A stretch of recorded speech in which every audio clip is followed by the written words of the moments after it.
नमस्ते। कभी सोचा है कि कंप्यूटर के अंदर लगा एक छोटा सा हिस्सा उसकी पूरी की पूरी रफ्तार को कैसे कंट्रोल करता है? आज हम इसी कमाल की चीज यानी रैम के बारे में सब कुछ जानने वाले हैं। आखिर ये है क्या और इतनी जरूरी क्यों है? चलिए पता लगाते हैं।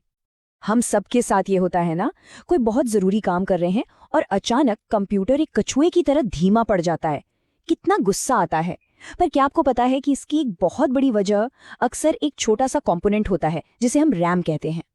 तो चलिए सबसे पहले इसे बिल्कुल आसान भाषा में समझते हैं। रैम को ना अपने दिमाग की शॉर्ट टर्म मेमोरी जैसा समझ लीजिए। ये वो जगह है जहां कंप्यूटर उन सभी कामों को रखता है जिन पर वो अभी इसी पल काम कर रहा है, जैसे कोई खुला हुआ वेब ब्राउजर, कोई वर्ड फाइल या फिर कोई गाना जो चल रहा है। इसका पूरा नाम है रैंडम एक्सेस मेमोरी। असल में ये कंप्यूटर का वर्किंग डेस्क है। सोचिए, जब भी किसी फाइल पर काम करना होता है तो उसे पहले अलमारी से निकालकर डेस्क पर रखते हैं ताकि उस तक पहुंचना आसान और तेज हो। रैम भी बिल्कुल यही काम करती है। तो जब तक आपका कंप्यूटर चल रहा है या उसे पावर मिल रही है, तब तक रैम में रखा सारा डेटा आपकी उंगलियों पर होता है।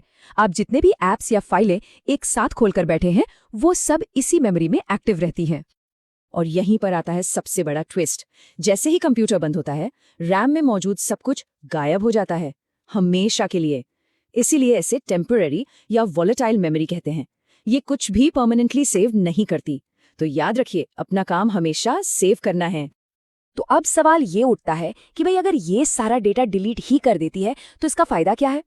इसका जवाब छिपा है इसकी जबरदस्त रफ्तार और मल्टीटास्किंग की ताकत में। ये बिल्कुल सीधी सी बात है। आपके कंप्यूटर में जितनी ज्यादा रैम होगी, वो एक ही समय में उतनी ही ज्यादा प्रोग्राम्स को बिना अटके आराम से चला पाएगा। मतलब आप एक साथ कई सारे ब्राउजर टैब्स, एक म्यूजिक प्लेयर और एक फोटो एडिटर भी चला सकते हैं और कंप्यूटर धीमा नहीं पड़ेगा। ठीक है, तो चलिए अब जरा और गहराई में चलते हैं और देखते हैं कि कंप्यूटर के अंदर ये सब मिलकर काम कैसे करते हैं।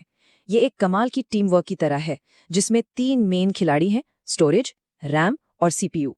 होता ये है कि जब भी हम कोई प्रोग्राम खोलते हैं तो उसकी फाइलें कंप्यूटर की धीमी परमानेंट स्टोरेज यानी हार्ड ड्राइव या एसएसडी से निकलकर सुपर फास्ट रैम में आ जाती हैं।